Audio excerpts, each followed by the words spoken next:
MBBS in just 16 lakhs. Kyrgyzstan, Central America, Russia, Georgia. Orbit Global Education.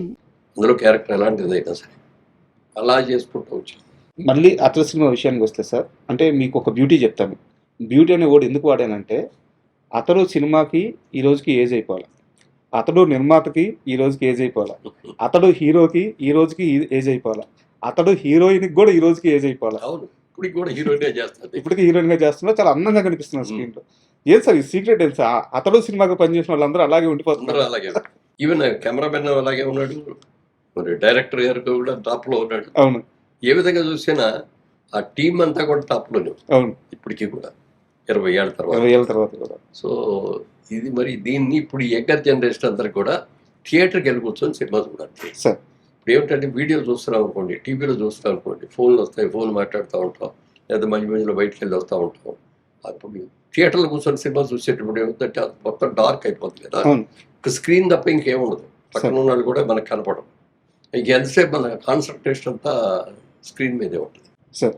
అది దాంట్లో ఎక్కువ sex. తర్వాత ఇంట్లో మీరు ఒంటరిగా సినిమా చూసిన దానికి థియేటర్లో జనం మధ్యలో కూర్చొని సినిమా చూసిన దానికి లాట్ ఆఫ్ డిఫరెన్స్. అంతే కదా సార్.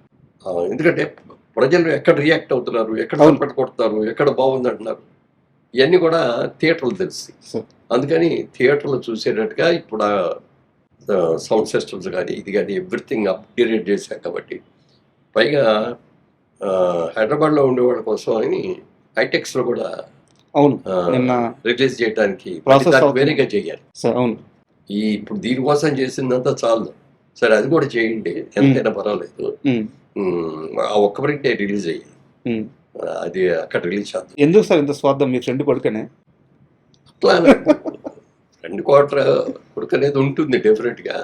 మంచివాడు, చాలా మంచి వ్యక్తి. కృష్ణ గారు ఎంత మంచిగా ఉంటాడో బాబు కూడా అంత, మహేష్ బాబు కూడా అంత ఇదిగా ఉంటాడు, ఎప్పుడు నవ్వుతూ ఉంటాడు వాళ్ళ నాన్నగారు లాగానే.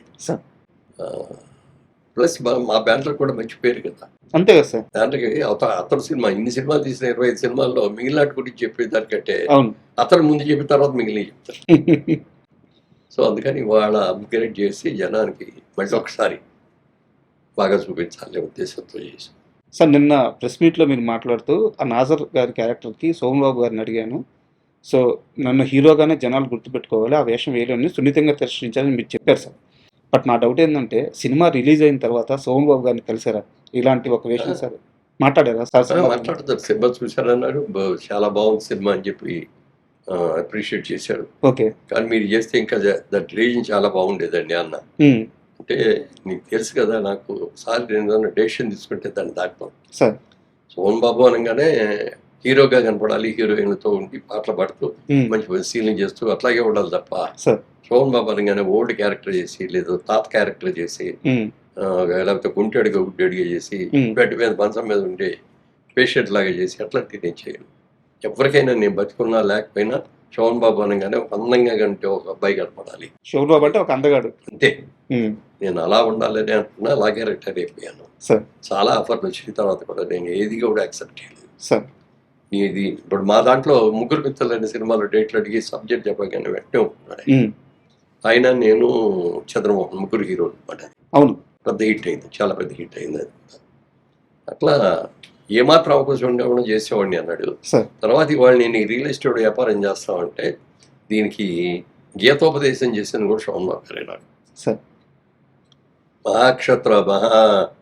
కురుక్షేత్ర యుద్ధంలో అర్జునుడు కృష్ణుడు చేసినట్టు అర్జునుడు ఇక నేను చేయను, అందరూ కూడా నా ఫ్యామిలీ మెంబర్స్, బ్రదర్స్, కజిన్స్ వీళ్ళందరూ ఉన్నారు, వీళ్ళందరి మీద నేను వాడాలేయటం చప్పటం అనేది నాకు నచ్చట్లేదు, నేను చేయను అని చెప్పి దిగితే అప్పుడు గీతోపదేశం చేస్తాడు కృష్ణుడు.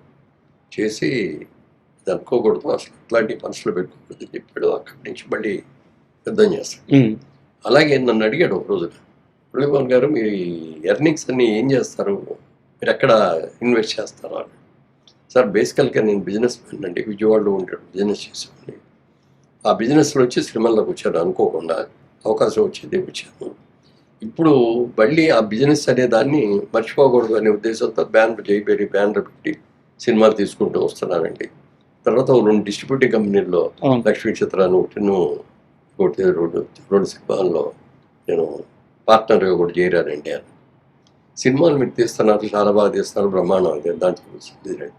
కానీ 2 డిస్ట్రిబ్యూటర్ కమిటీలో మీరు షేర్ హోల్డర్ అయ్యారే, అది మాత్రం మీరు తప్పు చేస్తారండి అని. అదేంటి అండి అని. మీరు వెళ్ళి కూర్చుంటారు అక్కడికి, ఎప్పుడు అస్సలు కుదరదు కదా, నేను ఎట్లా వెళ్తాను. వాళ్ళు ఎవరో కష్టపడి సంపాదించడానికి లాభాలు పంచి పెడతారు అని అనుకుంటే నీ అంత తెలియదు కూడా ఎవరు లేరు. లేదండి చాలా మంచిగా అదే అలాంటిది జరగదని అన్నా.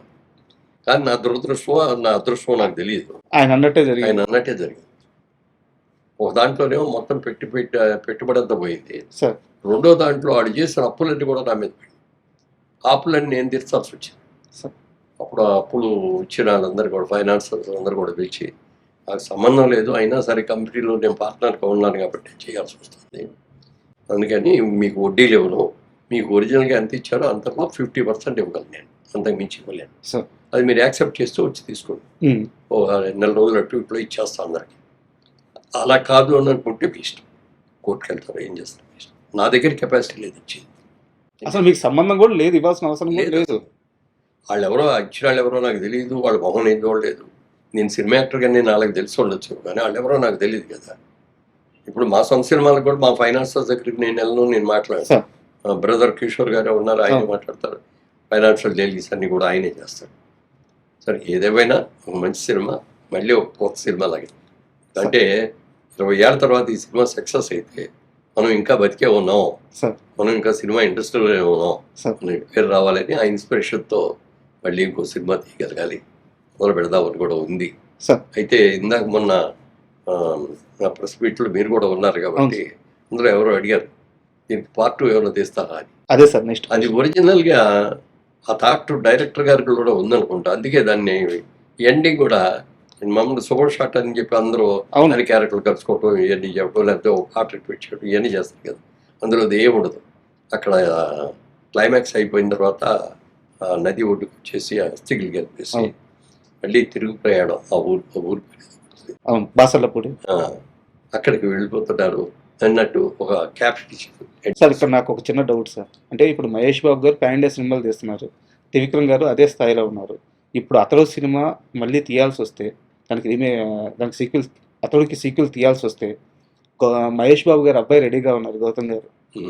సో అలాంటి ఆలోచన ఏమైనా చేస్తున్నారు ఒక 2-3 ఏళ్ళు ఆగైనా? అది కాదు, ఇప్పుడే కాదు అది సార్. అంటే ఇది మహేష్ బాబుతోనే చేయగలిగారు సీక్వెల్ అని చేసి. సార్ అది మహేష్ బాబు గారు అబ్బాయితో చేయటం అనేది అది తర్వాత, అది వేరే. జేబేదికైతే ఆలోచన గారితో చేసాం, మహేష్ బాబుతో చేసాం, గౌతమ్తో కూడా చేయొచ్చు, చేయకూడదని ఏం లేదు కదా. నాగేశ్వరరావుతో చేసాం, నాగార్జునతో చేసాం, తర్వాత వాటిలో కూడా చేద్దామని అనుకున్నాం కానీ కుదరలేదు.